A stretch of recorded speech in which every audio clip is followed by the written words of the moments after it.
Hello world. Welcome to my YouTube channel. Today we're gonna listen real horror story. The Lost Man. In my apartment I live with at least two ghosts. One is a Victorian woman that lived in the structure that used to be on the property, the other is a drag queen.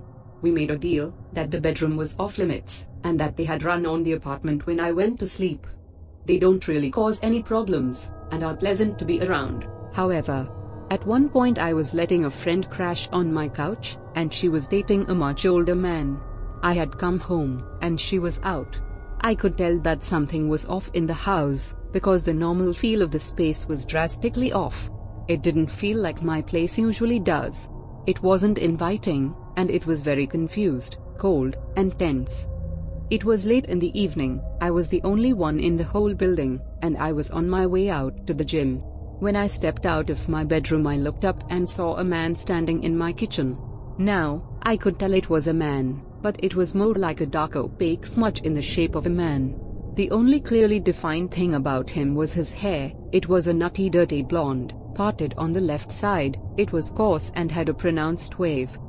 I pretended not to see him, because I was busy and didn't need to deal with that shit. I walked over right next to him, and picked up my gym bag. He slipped into the kitchen. The beaded curtain between the living room and kitchen barely even moved. I assumed he had left, and was just a transient ghost that just died somewhere around the area. As I picked my bag up, he came out of the kitchen again, and I jumped a little bit. It was enough for him to know that I could see him. I grabbed my bag and he came at me. I held steady and pretended like it didn't happen. He went back into the kitchen. It was obvious he was looking for something frantically but couldn't find it.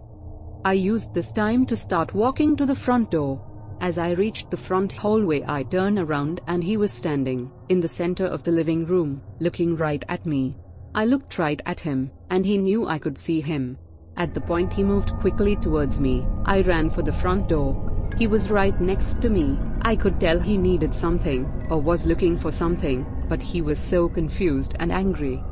I hit the front door pretty hard. The man was standing right next to me. At no point had he touched me, or attempted to hurt me, but I was scared. I could feel how confused and frightened he was, and it making me confused and scared. All I knew was that I needed to get out of there ASAP.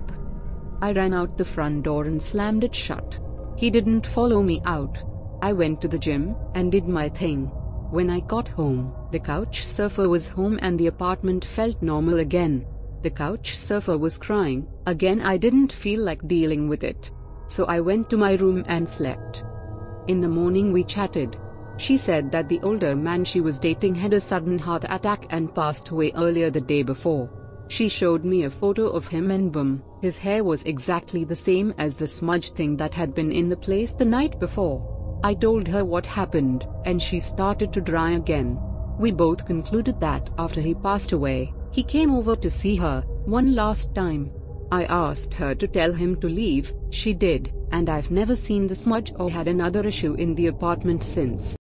If you like the video, so like, share and subscribe to my YouTube channel. See you all in the next video. For till now, bye bye.